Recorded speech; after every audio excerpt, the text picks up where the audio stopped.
Boa noite, meu querido irmão, minha querida irmã. É muito bom tê-lo conosco. Para mais uma sexta-feira nós podemos aqui estar estudando a palavra do Senhor. E eu queria mandar um abraço aqui pro Ben, meu filho, né? Como disse sempre. Para minha esposa Mari.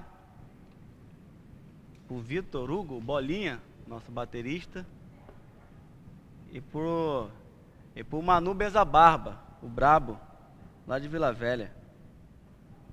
Deus abençoe a vida de vocês. Eu queria, querido, que você abrisse a sua Bíblia. Lá em Mateus capítulo 5, nós estaremos dando sequência ao estudo que nós temos feito sobre o Sermão do Monte. Eu queria, nessa noite, estar meditando com vocês a respeito de mais um dos temas que Jesus ele apresenta aqui para a gente no livro de Mateus, nesse sermão que talvez seja um sermão mais conhecido de Jesus. Nós já vimos até agora algumas das bem-aventuranças, nós já vimos semana passada sobre o sal da terra e luz do mundo. E nessa noite nós iremos entrar naquilo que seria a nossa prática, aquilo que Jesus ele nos ensina, que nós devemos praticar, né? Na verdade, Jesus ele vai, a partir de agora, ele vai usar 6, que nós vamos observar como se fosse o refrão de uma música. Ele vai começar por 6 vezes e falar assim: ouvistes o que foi dito, porém eu vos digo. Durante 6 vezes ele vai falar isso. E o objetivo dele aqui é dar uma leitura, uma releitura daquilo que Deus ele quis ensinar, ou que Deus ele quis dar ao povo através de Moisés nos 10 mandamentos, que os escribas e os fariseus eles estavam ensinando de forma errada. Eles interpretavam de forma errada, e Jesus ele vai trazer o real significado. E nós vamos ler hoje a partir do versículo 21, Mateus 5, 21. Vai começar a dizer assim: ouvistes o que foi dito aos antigos, não matarás, e quem matar estará sujeito a julgamento. Eu, porém, vos digo que todo aquele que sem motivo se irá contra o seu irmão estará sujeito a julgamento. E quem proferir um insulto ao seu irmão estará sujeito a julgamento do tribunal. E quem lhe chamar tolo estará sujeito ao inferno de fogo. Se, pois, ao trazeres ao altar a tua oferta, e ali te lembrares de que teu irmão tem algo contra ti, deixa perante o altar a tua oferta, vá primeiro reconciliar-se com teu irmão, e então, voltando, faze a tua oferta. Amém, querido? Eu quero meditar com vocês nessa noite sobre um tema que talvez nós podemos ter interpretado de uma forma até errada. Mas eu quero pensar com vocês nessa noite aqui. O objetivo dessa mensagem é tratar sobre a ira. A ira, a raiva, o ódio. Porque esse é o tema que Jesus vai começar a iniciar aqui nesse conjunto de 6 refrões de ouvistes que foram dito, porém eu vos digo. Ele vai trazer primeiro um contraste que a gente tem aparentemente, quando ele vai dizer ouvistes o que foi dito, e porém eu vos digo, parece que ele está querendo trazer ou transformar ou mudar aquilo que de Moisés tinha dado, mas o contraste que ele faz não é aquilo que Deus tinha dado a Moisés ali em Êxodo 20. O contraste que Jesus ele vai trazer aqui é o contraste que é feito entre a interpretação dos escribas e dos fariseus. Vocês vão perceber que no versículo 20 ele vai falar assim, que a nossa justiça tem que exceder a dos escribas e dos fariseus. E a partir daí ele começa esse novo bloco. A partir daí ele começa a interpretar o que seria ter ou fazer a justiça melhor do que os escribas e dos fariseus. Então esse tema, ele começa depois de ele ter falado, a justiça de vocês deve exceder a dos escribas e dos fariseus, então logo a seguir ele já começa com essa. E o que os fariseus e os escribas estavam fazendo de errado? Primeiro, eles sempre foram culpados de reduzir o sentido e até mesmo os requisitos da lei. O versículo vai dizer: ouvistes o que foram ditos aos antigos, não matarás, e quem matar estará sujeito a julgamento.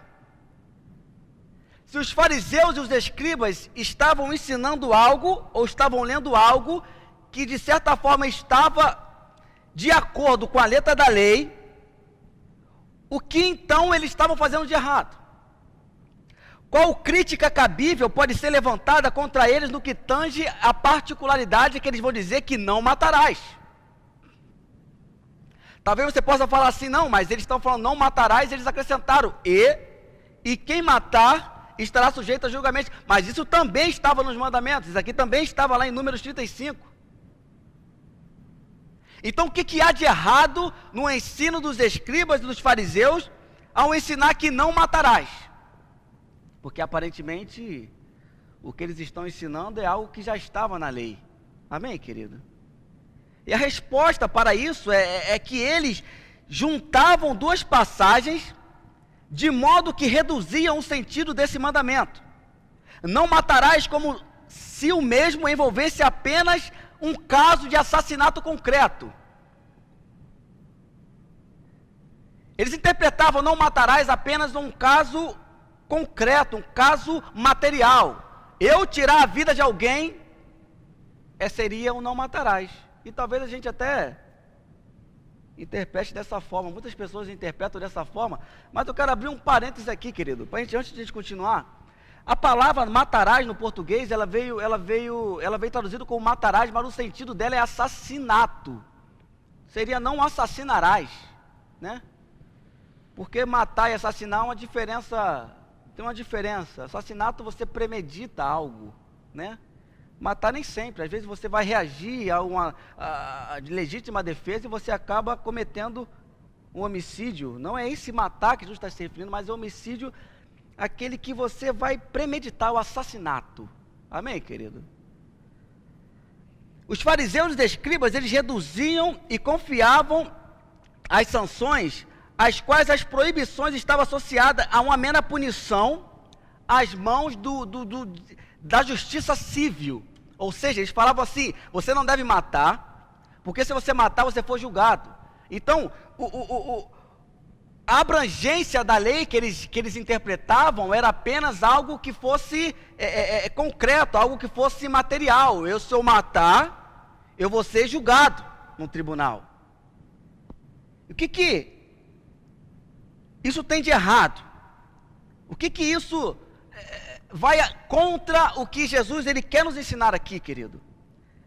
Em outras palavras, os fariseus eles tinham despido, ou tinha manipulado esse mandamento no seu valor verdadeiro, reduzindo a uma questão de homicídio literal. Eles nunca mencionavam o juízo divino. Eles falavam, você não deve matar, porque você vai ser julgado. E esse julgamento que eles se referiam era o julgamento na esfera humana, na esfera civil. E eles nunca mencionavam o juízo divino a esse mandamento. Somente o julgamento em um tribunal parecia ter importância aos olhos deles. Eles tinham reduzido tudo a uma questão legal, a uma questão de mera letra da lei, como se este apenas dissesse, se eu matar, eu vou sofrer as consequências legais. E qual era o efeito disso? O efeito disso era que os fariseus e os escribas, eles se sentiam perfeitamente tranquilos acerca da lei, no tocante a esse particular, conquanto não se tornasse culpado de homicídio real. Em outras palavras, enquanto eu não mato alguém, então eu não sou um suicida. Eu não sou um homicida, na verdade. Enquanto eu não mato alguém, enquanto eu não faço isso de forma real, de forma material, eu não posso ser considerado homicida. Mas é interessante que Jesus ele vai trazer, nesses 6 refrões, nesses 6 blocos, essa releitura que ele vai fazer, ele vai trazer que o pecado, ou o que Deus ele considera, não está naquilo que vai ficar como concreto, mas aquilo que já começa em nosso coração. Porque Jesus vai começar a dizer o seguinte, que o importante não é meramente a letra da lei, mas o seu espírito. A lei diz, não matarás, mas isso não significa apenas cometer homicídio.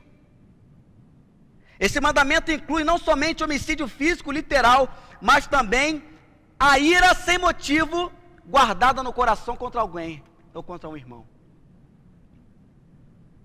Jesus ele vai reler, não matarás, o 5º mandamento como,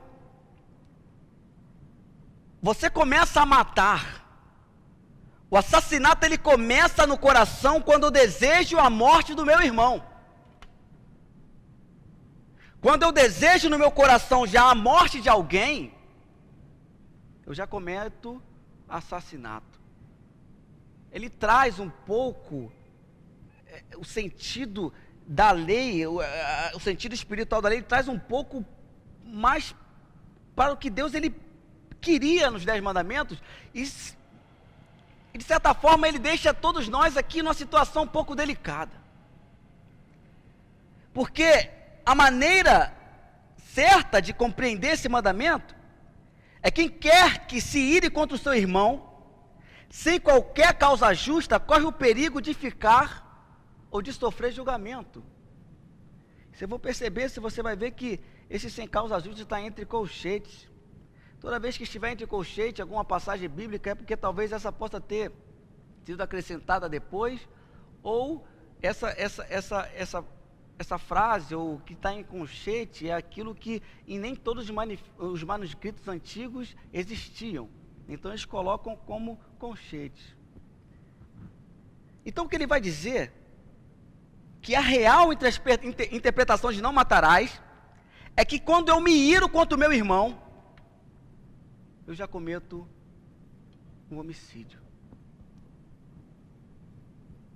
É como se Jesus estivesse falando assim, não dê ouvidos aos fariseus, aos escribas, os quais dizem que uma pessoa só se torna passível de julgamento se vier cometer um homicídio literal. Pois eu estou dizendo a vocês que se alguém se irá contra um irmão sem motivo justo, será passível precisamente da mesma punição determinada por esse mandamento. Os 10 mandamentos, ou a lei de Deus, é uma lei bem radical, querido. No adultério, ele vai dizer que só apenas você pensar, você já cometeu adultério no teu coração. A respeito do homicídio, ele vai dizer que você desejar a morte de alguém, ou você ignorar ou se irar contra alguém, você já cometeu o homicídio. Você consegue entender o quão exigente é a lei de Deus? O quão Deus, o quão santo é a sua lei? Ele vai dizer que toda vez que no meu coração começa a nutrir pensamento de ódio, pensamento de raiva, pensamento até de morte contra qualquer ser humano que seja, no meu coração eu já me tornei homicida. Você pode sentir essa sutileza, meu querido? Você já ficou irado no trânsito? E você já desejou a morte de alguém que te fechou? Você já ficou irado? Eu já vou fazer que eu já. Aqueles motoqueiros que passam, né, com aqueles negócios fazendo aqueles barulhos, naqueles canos, né? E você fala assim, cara, tomara que esse cara caia aí, né? E Deus me livre. Eu já pensei, querido, eu já pensei mesmo. Desculpa aí, você que é motoqueiro.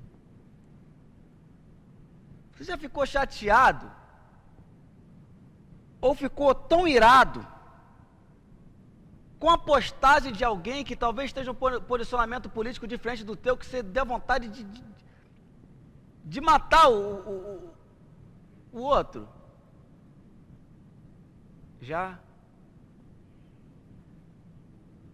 Você já tem, ou teve, ou tem, ou nutre desprezo por alguém? O famoso ranço. Eu não suporto fulano, porque se eu pudesse, eu sumiria com fulano do mundo. Você já nutriu isso, ou você nutre isso, esse desprezo por alguém no teu coração, meu querido? Pois bem, a ira guardada no coração contra qualquer ser humano, ela é repreensível aos olhos de Deus. O assassinato não envolve somente a destruição da vida física de outra pessoa, mas também envolve a tentativa de destruição da alma e do espírito. Não é apenas matar fisicamente, mas é matar também a alma, o espírito, matar emocionalmente alguém dentro de você. Note que, de certa forma, quando nós lemos isso, às vezes nós possamos até pensar como os fariseus: esse mandamento talvez não fale comigo porque eu nunca matei. Mas quando Jesus ele interpreta a maneira real desse mandamento, nós vemos que muitas vezes sim, nós matamos, muitas vezes sim, nós cometemos até homicídios. Porque inúmeras vezes nós deixamos que a ira penetre nosso coração e venha destruir o outro dentro da gente. Eu estou mentindo? Por muitas vezes nós deixamos que a ira ela venha tomar conta do coração, que se nós pudéssemos, nós matávamos o outro. Não é verdade? E toda vez que nós somos enquadrados nisso, ou se você talvez agora está pensando: caramba, realmente muitas vezes eu me iro de forma descontrolada, por muitas vezes eu tenho nutrido pensamentos horríveis contra certa pessoa, por muitos anos eu não falo com tal pessoa porque eu desprezo essa pessoa, que para mim essa pessoa não é um tolo, essa pessoa é uma idiota, né? Talvez isso está falando, não é que as pessoas têm, mas que está falando, né? Talvez essa pessoa, você possa pensar: essa pessoa é desprezível. Se você, querido, tiver esse exercício de olhar na sua mente e no seu coração, e se você identifica isso nessa noite, talvez você esteja enquadrado nesse mandamento. Talvez isso seja para mim e para você. Não matarás. Ele vai dizer no versículo 22, e quem lhe proferiu um insulto. Às vezes você profere insultos a outras pessoas. Aqui não, porque você sabe, né? Tem inúmeros exemplos. Às vezes, no seu momento de raiva, no seu momento de ira, você insulta tantas pessoas. Eu conheço algumas pessoas que aparentemente são pessoas equilibradas, mas, meu querido, às vezes se transforma por um jogo de futebol. No meu tempo que eu jogava futebol, meu querido, era uma luta, os crentes batendo em crente, eu ficava bem de bobeira, porque estava todo mundo junto aqui, cantando Corpo Família. Meu irmão, a bola rolava, era pau na canela, era voadora e um xingando o outro. Porque muitas vezes a pessoa não consegue controlar a sua raiva, a sua ira. Ela começa a proferir insultos contra outra pessoa, e Jesus vai dizer para a gente que quando a gente profere insultos também contra a pessoa, nós estamos matando.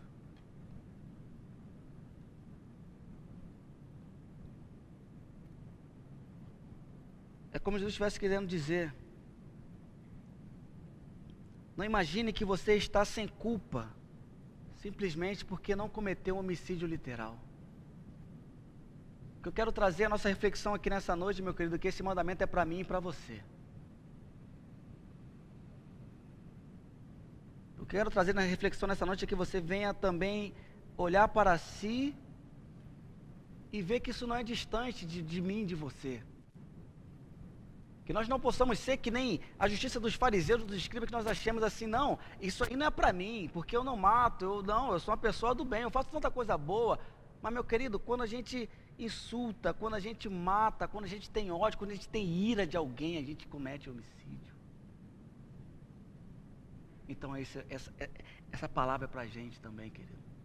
Eu me enquadro também porque, né, às vezes a gente também se explode também, né? A gente se explode, querido. Amém? Você se explode aí, dá um amém nesse chat aí, querido, para saber que, né, que eu não estou sozinho, né? Que quando tem essas coisas assim, nego, não, isso aí é, né, fala por ele, não, mas fala por você também, querido. Isso é pra gente. Porque quando Jesus ele ensina isso, ele quer saber o que está então, qual é o estado do nosso coração. Como nós reagimos às coisas que acontecem a nós. Como que você reage à crítica, como que você reage à reprovação, como você reage a insulto que é dito contra você. Se a sua resposta for com ira, com raiva, com ódio,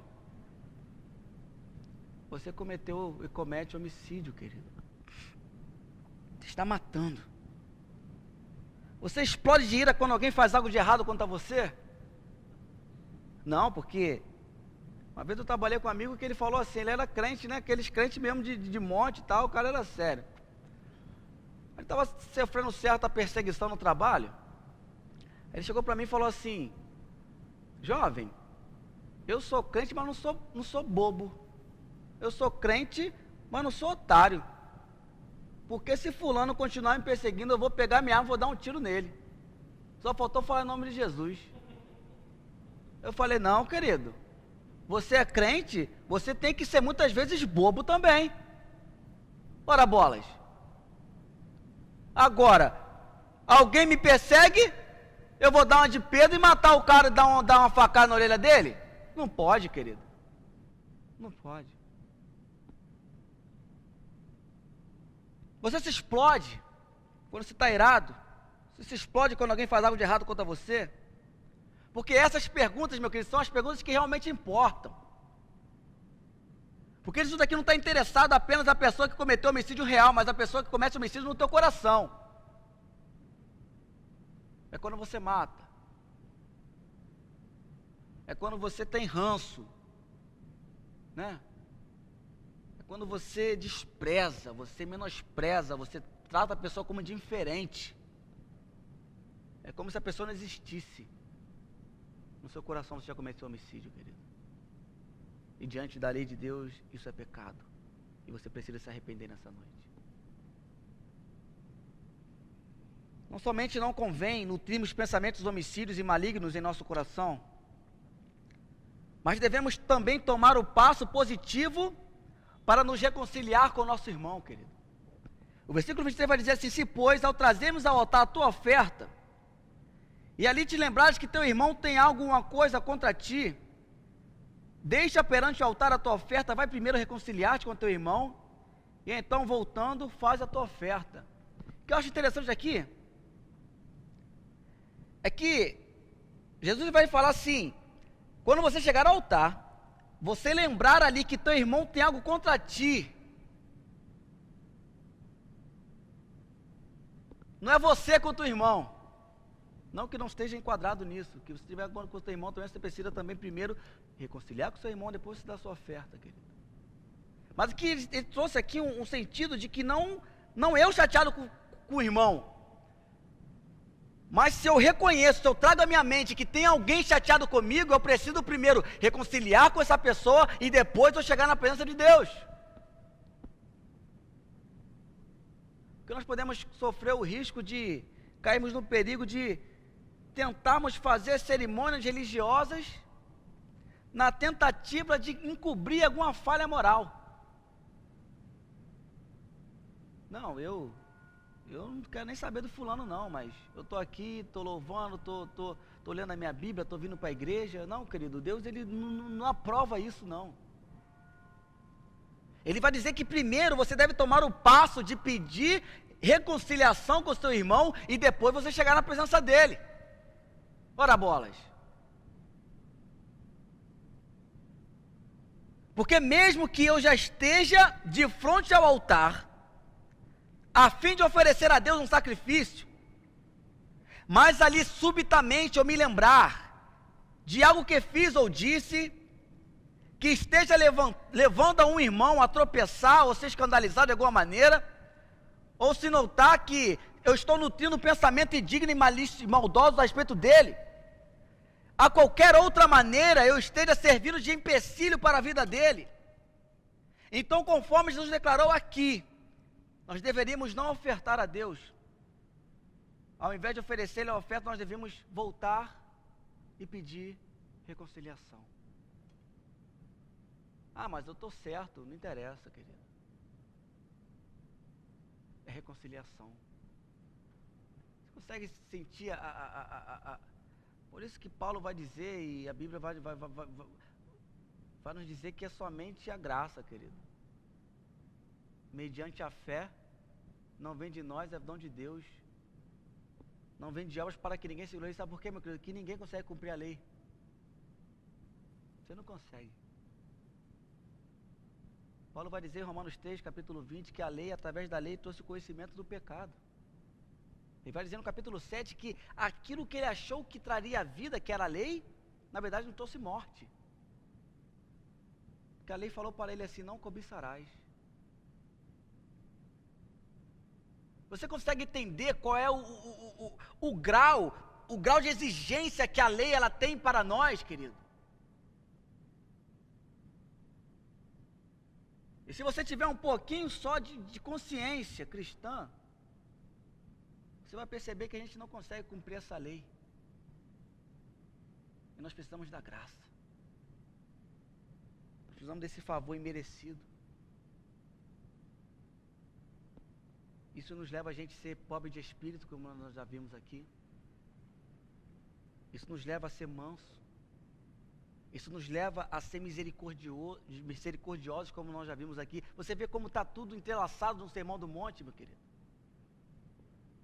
Que não é simplesmente Jesus chegou ali e começou a falar um monte de coisa, não, é tudo entrelaçado. Ele está trazendo o real significado da lei de Deus e o que isso leva para mim, para você, meu querido, é que é impossível a gente cumprir isso tudo sem que a gente venha tropeçar. Ele vai dizer que, aos olhos de Deus, não há qualquer valor em um ato de adoração, se eu estiver nutrindo algum pecado ao qual eu tenha consciência. A Bíblia vai dizer que, se o teu coração te condena, maior é Deus do que o teu coração, meu querido. Se você tem consciência de um pecado, seja ele qual for, querido. Eu não estou aqui para julgar ninguém.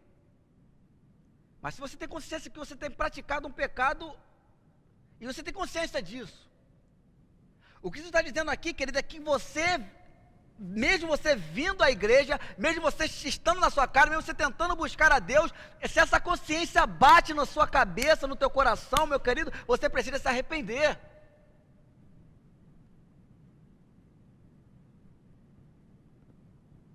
Porque aos olhos de Deus não há qualquer valor em um ato de adoração se eu estiver nutrindo um pecado que eu tenho consciência no meu coração.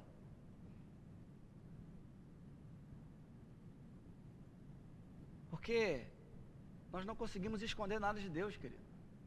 Ele sonda o nosso coração. Ele sonda as intenções do nosso coração, querido.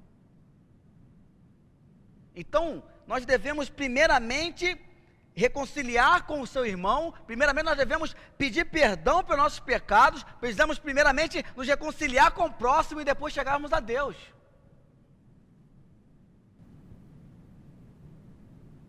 Porque o caminho contrário, Jesus vai dizer aqui que você deve deixar perante o altar a sua oferta. Primeiro você tem que reconciliar com o seu irmão. E depois feito isso, você volta e faz a sua oferta. Não podemos estar bem com Deus e quando nós estivermos cometendo injustiça contra o nosso semelhante humano. Seja a injustiça qual for, querido. Então, para concluir, talvez você possa ter passado muitas vezes por esse mandamento e você deve ter falado assim, talvez pensado que, não, isso não é para mim porque eu sou incapaz de matar uma formiga. Imagina um ser humano. Mas eu fiquei sabendo que um pai de um amigo meu, ou um amigo meu, um amigo de um amigo meu, na verdade, né? Ele estava brigado com o pai dele cerca de alguns meses, não se falava não.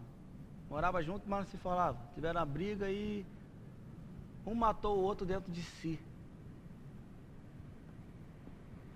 E coube que o pai dele veio a falecer. E eles não tiveram essa reconciliação. Talvez esse seja o seu caso, querido. Talvez você esteja aí há tantos anos sem falar com um parente seu. Talvez você esteja aí há tantos meses, há tantas horas, tantos anos sem sequer trocar uma ideia com alguém que você já foi amigo, porque você resolveu matá-lo no teu coração. Seja porque essa pessoa te decepcionou, seja porque você decepcionou essa pessoa. Sabe, essa palavra que Deus traz para a gente hoje, nós precisamos voltar. E chegar a essa pessoa, e se o erro foi nosso, nós reconhecemos e falar assim, meu querido irmão, me perdoa. E você voltar e trazer a sua oferta ao Senhor. E se a culpa foi dele, que no seu coração haja perdão, querido. E que mesmo certo você venha procurar essa pessoa, seja ela dentro da sua casa ou fora da sua casa. Tem filhos, adolescentes e jovens que não falam com os pais. Tem pai que não fala com o irmão. Sabe como que é? Se for o seu caso, meu querido, essa palavra foi para você nessa noite. Não matarás.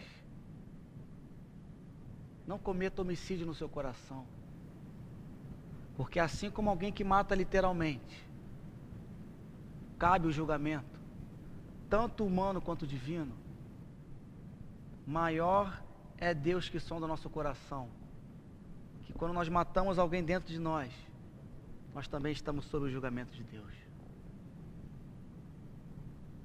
Porque eu não sei quanto a você, querido, mas eu não tinha e não tenho algo de bom nenhum que fosse capaz de fazer Jesus vir aqui e morrer por mim.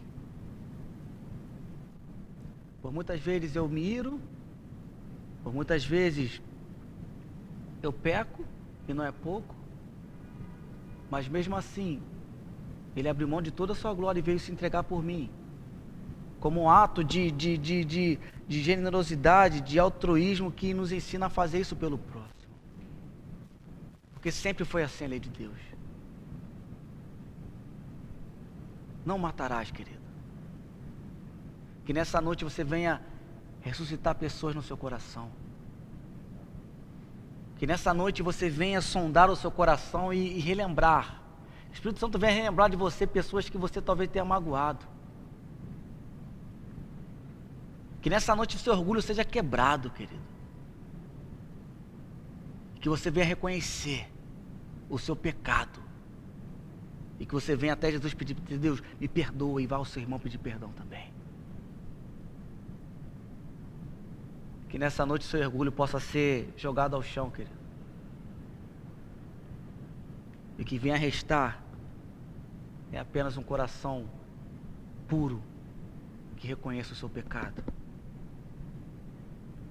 E a oração final é que Deus nos livre de possuirmos um tipo de qualquer justiça própria, mediante a redução da lei de Deus a algo que pensamos que já temos cumprido, ou estejamos certos de que não nos incluímos por transgredir. Que Deus Ele nos livre desse tipo de pensamento, de pensar que a nossa justiça própria é tão boa que fala assim, não matarás não é para mim. Eu falo para você nessa noite, é para você sim. É para mim. Que nós possamos, com o Espírito Santo de Deus, ressuscitar pessoas dentro do nosso coração. E que nós possamos, meu querido, reconciliar com os outros. E assim depois chegarmos a Deus e entregarmos a nossa oferta. 1 Coríntios 11, 28 vai dizer, 1 Coríntios vai dizer que examine-se, pois, o homem a si mesmo. Que nessa noite você possa examinar o seu coração. Que nessa noite eu venha examinar o meu coração, a minha vida. E que nós não possamos encontrar em nada em nós justiça própria alguma. E que durante essas palavras, se o Espírito Santo falou no teu coração de pessoas que você precisa se reconciliar, que nessa noite você não perca tempo. Que você vá até ela e peça perdão em nome de Jesus. Que Deus abençoe sua vida, querido. Eu quero orar por você. Pai amado, Pai querido, muito obrigado pela tua palavra. Deus, muito obrigado, Senhor, porque o Senhor veio aqui para cumprir todo o mandamento. O Senhor Jesus, Ele veio aqui para cumprir toda a lei. Deus, muito obrigado, Pai, porque a culpa, o juízo, Ele foi levado, Pai, naquela cruz. Muito obrigado, Senhor, porque o sangue de Jesus nos purifica de todo o pecado. Ó Deus, eu te peço, Senhor, venha sondar nosso coração nessa noite, ó Deus, e ver se há em nós algum caminho mau, ver se há em nós, ó Deus, algum sentimento que nós venhamos nutrir por alguém. Seja da nossa família, seja um amigo, seja um conhecido, Pai. Se nós fizemos mal a alguém, o Senhor nos dê um coração humilde, capaz de chegarmos a alguém, a essa pessoa, e pedir perdão, Pai. Ó Deus, não nos deixe, ó Pai, entrarmos, ó Deus, num ativismo onde nós achamos que fazendo algo a Ti, ou adorando a Ti, nós vamos encobrir tantos pecados, ó Deus, porque não é assim, Pai. Porque nós não podemos esconder nada de Ti, Pai.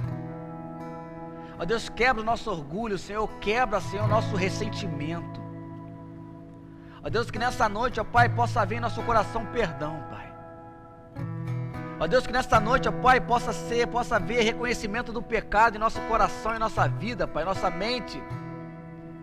E nós possamos pedir perdão por cada homicídio que nós cometemos, ó Pai, por matarmos o irmão, a alma, as emoções. Ó Deus, nos perdoa por aquelas palavras que talvez nós possamos ter soltado contra alguém. Ter matado, ó Pai, dentro dessa pessoa a esperança. Ter matado, ó Pai, dentro dessa pessoa a sua autoestima, Pai. Talvez, ó Pai, filhos que ouviram de pais que eles não seriam nada. Talvez filhos que ouviram de pais, ó Deus, que você é muito burro. Esse filho tem nutrido isso há tanto tempo, esse sentimento, Senhor, que o Senhor venha quebrar isso nessa noite.